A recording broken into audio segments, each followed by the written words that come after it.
Good evening, everyone. Today is April Fool's Day. And I'm actually sitting up here right now and saying, are we being April Fooled? On the 1st of April, which occurs every single year today, we celebrate, and it's been celebrated for several centuries, this throughout different cultures, April Fool's Day. No one really knows the exact origins of how it began. But you know what happens is actually Chaplain Walker did it. You know, somebody says something and then it's not true, and they say April Fools at the end.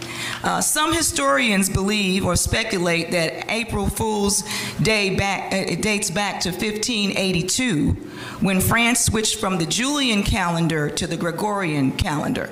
And what happened is, for almost 90 days, how hysterical, almost 90 days, where we are right now, people who were slow to get the correct news or failed to recognize that the start of the new year had moved to January 1st, so they were thinking that April 1st was the beginning of the year. And so they were waiting for April 1st to celebrate a year that had already began on January 1st. And they became the butt of jokes and hoaxes, and they were called April Fools. So just wanted to give you a little bit of history of April Fools as we are on April Fool's Day. I also have a question, because I want to ask the city attorney if you could really assist us. You don't have to answer this question now, but we really need some assistance with understanding and interpreting our charter. Because according to the charter, elected officials are not to give directives to city staff, that we give it to the city manager, and the city manager in turn. So I would like a bet. I don't need it now, but I would like an interpretation. I think there's a lot of things that we are experiencing. We're under quite a bit of scrutiny, and we all want to make sure that we are following the legal bounds that are expected of us as elected officials here, including like for down to the meetings, everything, because our city deserves better. Anyway, just to go through a few of the things that have happened this month or these last couple of weeks, I did hear Pat Zachary mention the fact that it seemed as though that they were not given the opportunity to take the classes for the Planning Commission. I did send Pat a text while we were here. My commissioner, Tina Hill, reached out about wanting to take a course, and I want to thank City Manager Adediran for actually setting that up and allowing her to, the city will fund that. And I think that any planning member, we're only talking $190 for a class that will help persons. I was not aware that our Planning Commission, BIDA, we have to go through training within a prescribed time. So from the perspective of BIDA, we are trained to understand what we're supposed to do. And if we have persons on boards and commissions in this city and they don't have the foggiest what their role is or what the documents, I've had board members still looking for documentation to understand what the different boards. So we've got to do better, but also I believe that we should make available the training that's necessary, because as a council, we are depending on our board representatives and appointees to come to us with recommendations. When the BZA brings us something, I'm not going to be having to do their work again. I'm expecting them to give me a recommendation. I'm expecting the Planning Commission to give me a recommendation so that I don't have to do the work that they've already been given to do.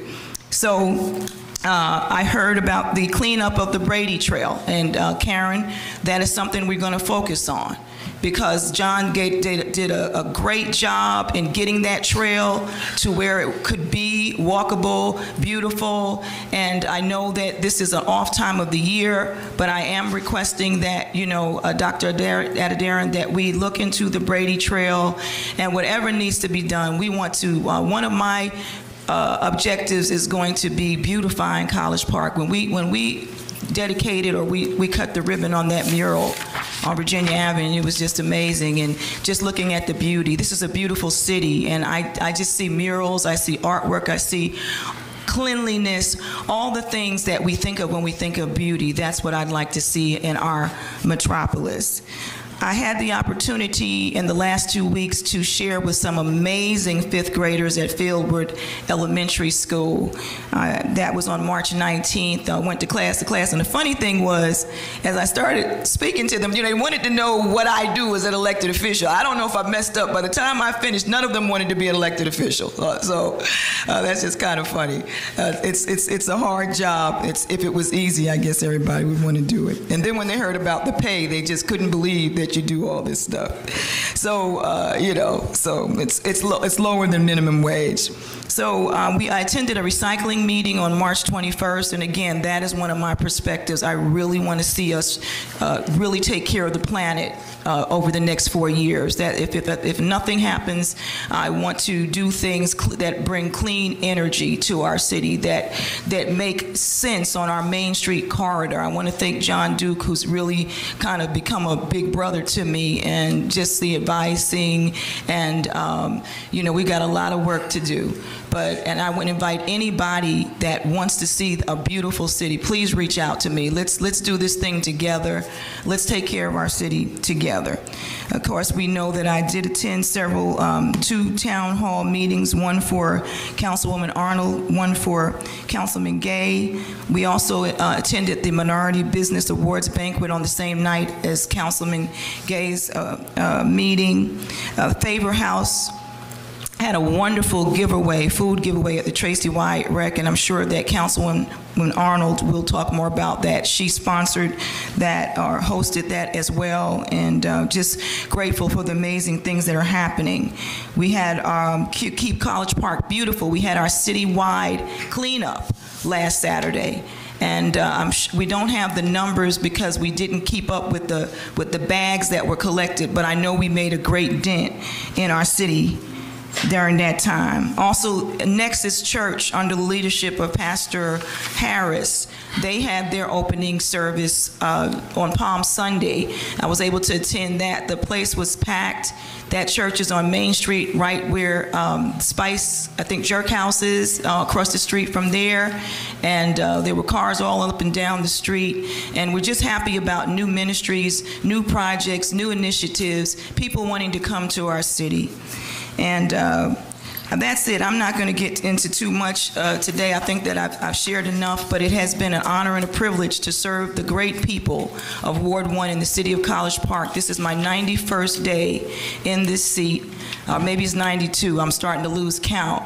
But I consider it an honor and a privilege to be able to sit here and to speak and to make decisions. And yes, I will do better. That is my plan, to do better every single day. But I need your help. And again, I invite anyone and everyone that has anything that you need to discuss or any idea, reach out to me. But let's do it in a manner of kindness and mutual respect. Thank you very much.